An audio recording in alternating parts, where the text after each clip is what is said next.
a new Beastdown style aggro deck that could also beat Tiger Stun.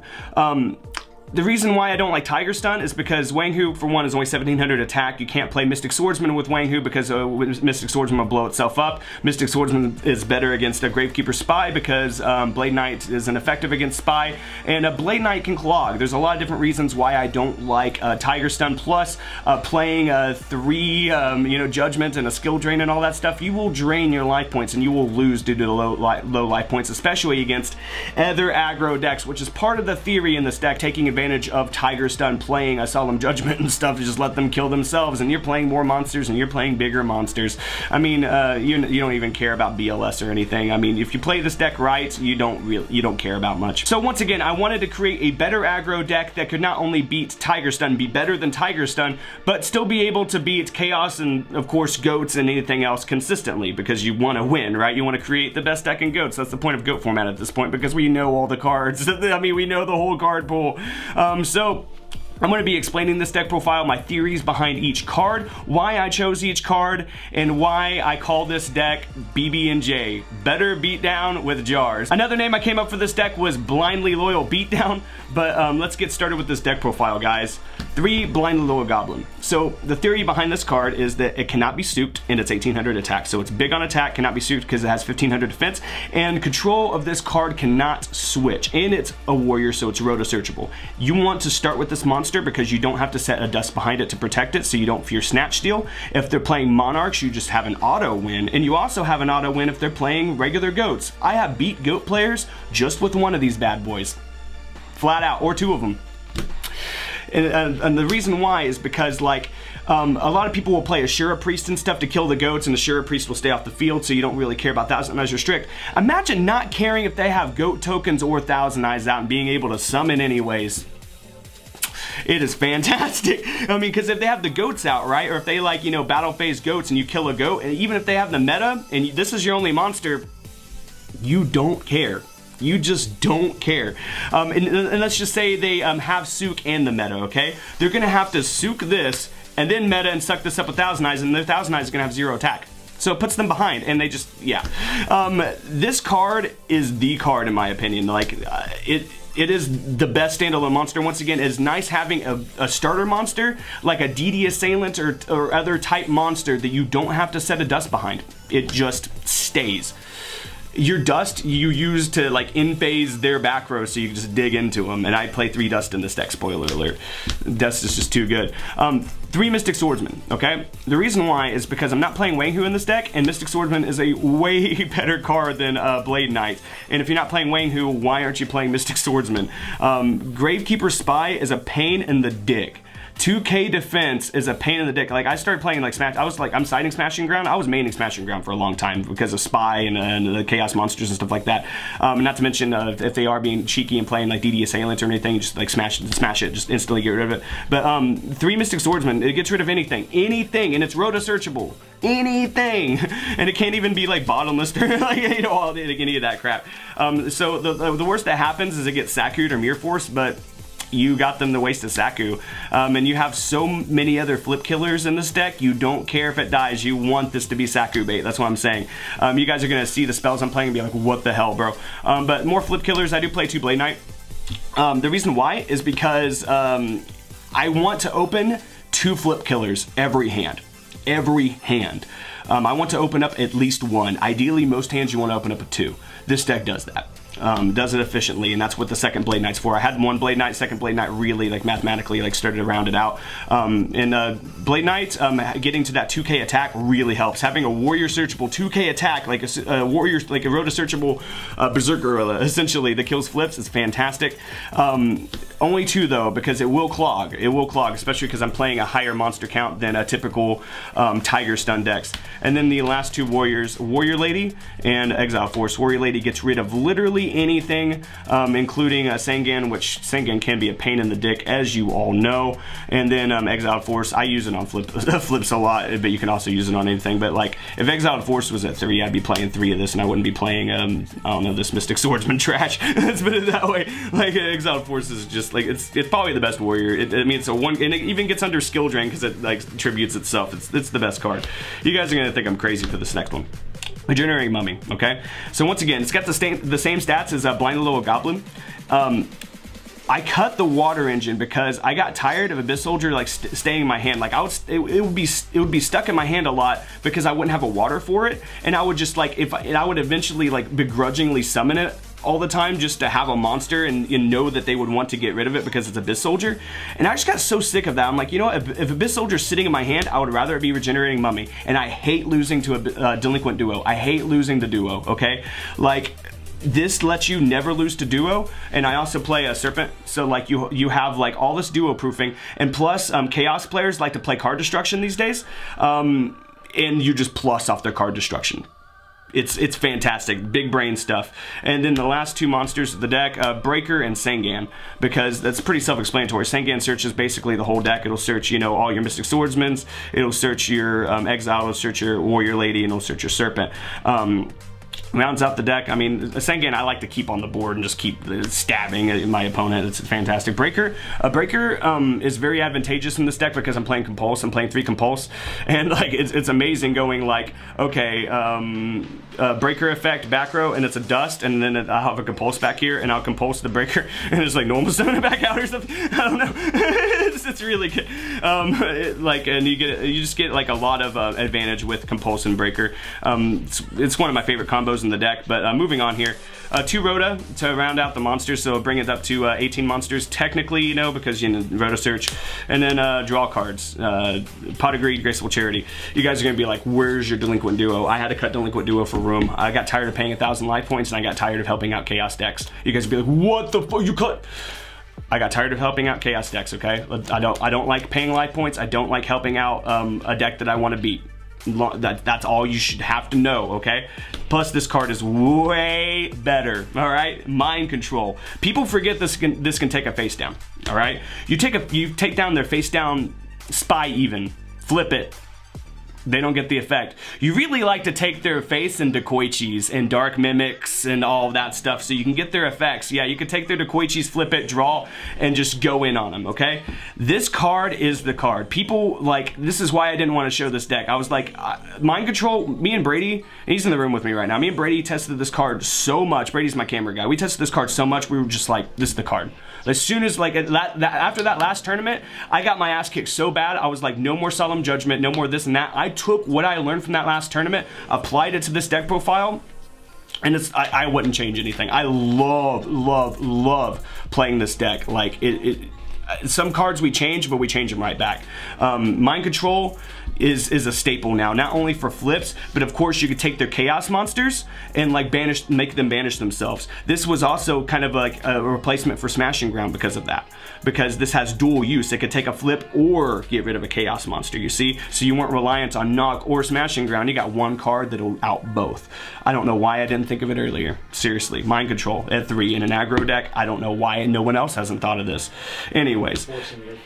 Yeah, forcing Mirror Force and stuff too, exactly. So you can like Mind Control their monster and have it in attack position, and if they have a Mirror Force and they want to get rid of your Blindly Loyal, they're gonna have to use it on their monster. Even though their monster can't attack under Mind Control, it's still an attack position. That's right. And that's exactly why I wanted you in here, for stuff like that I forgot. Anyways, Snatch Steal.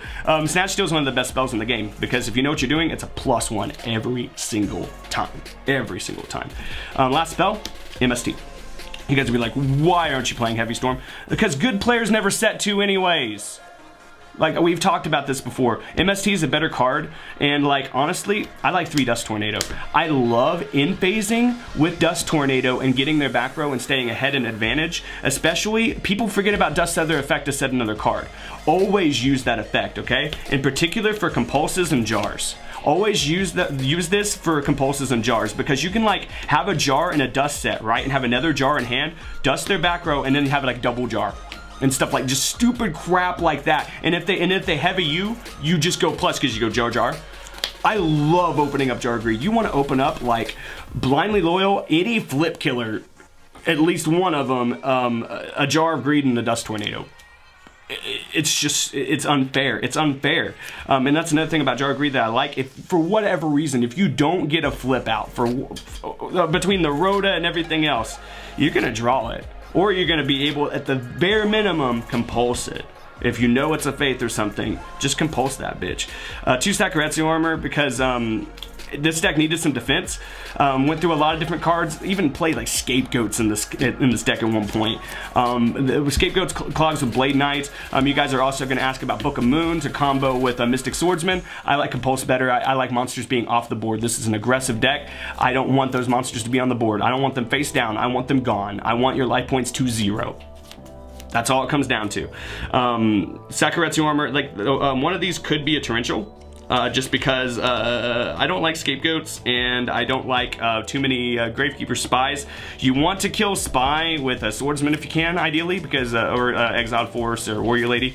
But Sakuretsu armor will also get them if they switch them to attack and stuff. Some Chaos players will. But Ring of Destruction and Mirror, or I mean, I guess you can do it this way. Mirror Force has better Sakuretsu armor, obviously. It gets rid of, I mean, anything. Ring of Destruction's probably, I mean, it's one of the best traps. I mean, it's chainable, burns you and your opponent, gets rid of a problem. I like it a lot. If Ring was at 3, I'd probably play 3 of it. I like having chainable cards. I really like having all chainable cards. The only non-chainable cards are like my defensive cards, and that's fine, you know. I just like having the defense because it's also nice not fearing your Mystic Swordsman dying because he is so little on attack, and backing him up with the Sakuretsu armor, stuff like that is really nice. Backing up a blindly little goblin with the Sakuretsu armor, if someone is a Beastdown player, is also very nice. You know, backing up a blindly little goblin with the Sakuretsu armor for fear of breaker, you know, stuff like that. Because they're going to have to breaker that Saku, and then you know, and it's not going to be high enough attack to get over the blindly loyal. Yeah, Sakuretsu armor is just, it's a card that you have to play because there's not a whole lot of other better cards. And that's really all it comes down to. I really do miss Heavy Storm sometimes just because I liked pro setting heavy with jars. First turn, that was just disgusting. Especially if you drew like 3 jars in a heavy, and if they heavy you, you're like, okay, draw, and you get heavy in my heavy, whatever. Like, I don't care. Yeah, that's the only thing that I would try to add though, is probably a Heavy Storm just to win harder, and that's it. And just sometimes you have to smart play or just like kind of dive bomb in, you know. But yeah, that's the only thing I'll change is Heavy Storm, just to be able to avoid that. But Mind Control, guys, Mind Control. Once again, I don't know why I didn't think of this earlier. I don't know why. Stuff like this will happen in Yu-Gi-Oh! And I'm just like, do I even know how to play? Like, I don't know why I didn't think of this card earlier. Taking the Dequaichis, Faiths, Mimics, Merchants, anything of a Chaos deck and of a Goat deck or a Flip-Flop deck, you know, Pac-Man, anything like that, like, it's just so advantageous. And the double use of being able to get rid of a Chaos monster. Fantastic stuff. Mind Control is the card. I mean, even though the monster can't attack, and even though you give the monster back to them, I don't give a fuck. Your life points hit 0 before mine do. I also didn't want to show this deck profile because once people start figuring out you're playing Jar of Greed, they're a little more aggressive with their spell trap destruction. So they might actually snag your Sakuretsu armor, you know, like blind pop through your Sakuretsu armor or your Mirror Force or something like that. But at the same time though, if they're that dumb, they're gonna hit like your charm more often and make you plus more often. But then again, like the best thing about Jar is game 1 when they don't know you're playing it and they blind NST it, they heavy it, and you're just like draw. And every time that happens, guys, I win. There has not been a game where that has happened where I've lost. I've kept track in my head. Like Jar of Greed, there's a reason why I keep, like, sometimes I'll cut it, you know, because I need to, but I try to play it in GOAT decks, at least at 2. And you'll see top deck profiles, top GOAT deck profiles, they're starting to play Jar of Greed.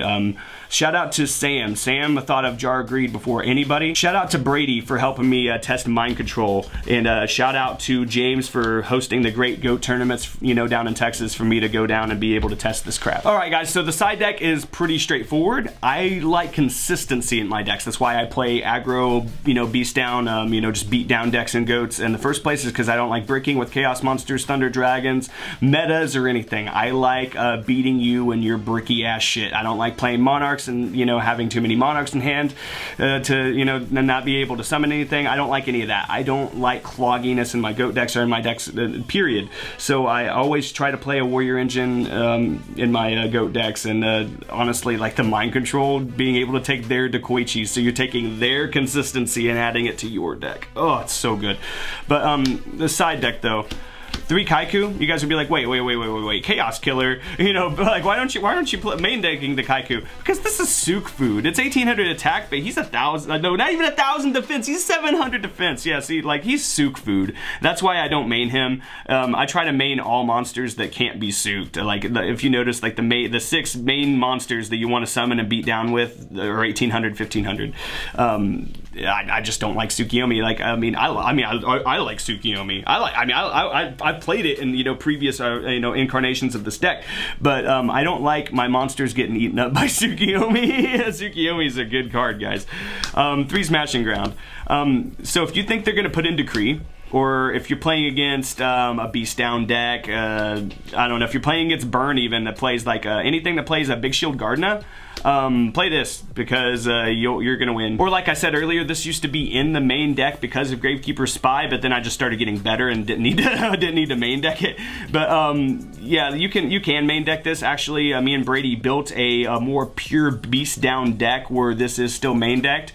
I would say, you know what, I'm just gonna give it away. If you can main Light of Intervention, instead of like, if you feel like maining Light of Intervention instead of like Mystic Swordsman and stuff, I don't know what to say. Like, play this card. Like, if you can play like a Light of Intervention, don't need so many like monster flip killers, and you have like big monsters and you just want to dig in, play Smashing Ground. Especially if you're playing like crap like Zalug or like Spirit Reaper, because you just get rid of their monster and then, like, you know, get that discard effect in. Smashing Ground is just a really great card. 3 Bottomless Trap Hole. The reason why is because I don't like trying. Like, so against like Reasoning Gate decks, I will call 6 for Jinzo. Like, you know, they activate Reasoning, call 6 for Jinzo. And whatever comes out, Demock, it gets banished. You don't care.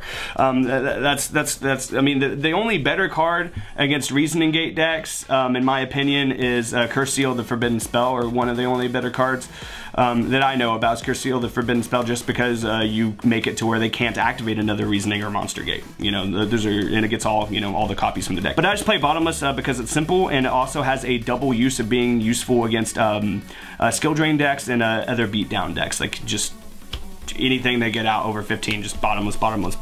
Same with Smashing.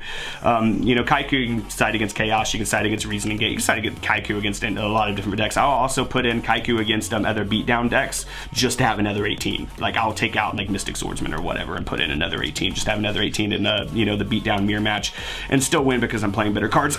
Anyways, Trap Dust Shoot, okay? So this card I use against Reasoning Gate decks and snipe out their combo pieces. Use this against Chaos if you really want to like rape Chaos, okay? You know you're going first.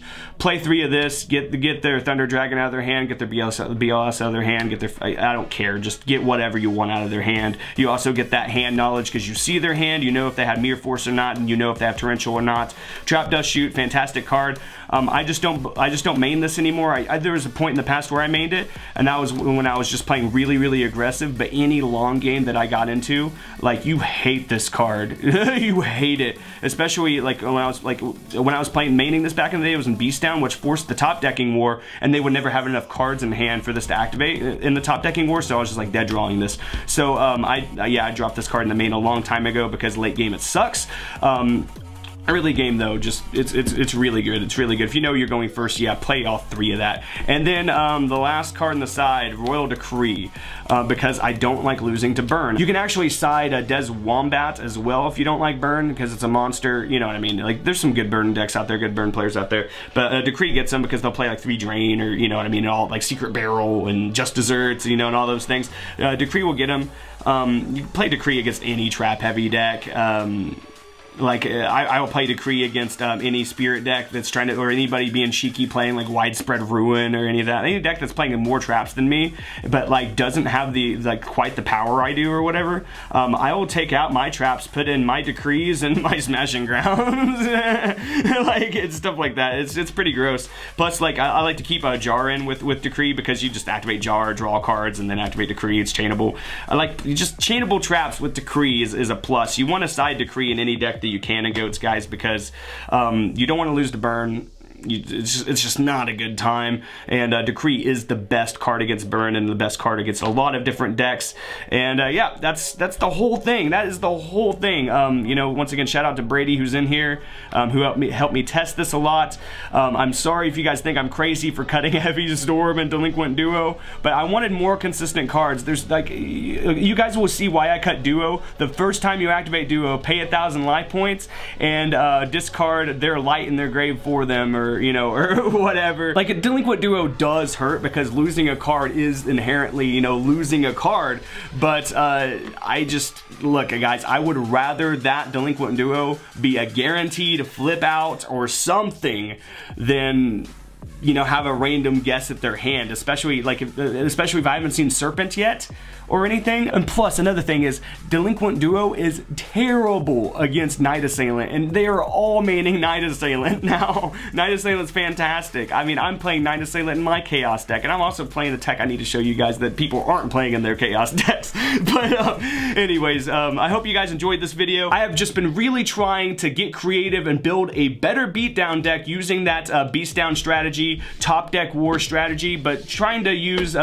more useful cards, cards that will, you know, stand up better on their own and have more, you know, multiple uses. Like I was saying, multiple uses when it comes to Blade Knight, being a flip killer, but also being a big monster. Multiple uses for Mystic Swordsman, and obviously getting rid of flips, but being better against Gravekeeper Spy, which more people are playing 3 of than Blade Knight, because Blade Knight doesn't do anything against that card. So double use, plus this like a chum blocker for, you know, Sakuretsu armor, stuff like that. Knock is, I mean, it's just the best card in the format. I mean, all these cards have like multiple uses. Dust Tornado, like I was saying, pop a card and set a card, stay up and back row advantage. Players hate that, you know. Blind Little Goblin, though, is the MVP. Like, you just, I cannot say this enough. Set. If any other monster you would have to respond to a Snatch Steal with, right? Not this monster. Just get their shit. It's so good. It's so good. Once again though, guys, I hope you enjoyed this deck profile. Shout out to Jinzo&Tonic. I hope this is what you wanted. And last but not least, yeah, shout out to James for having all the cool GOAT tournaments down there in Texas for me to go to.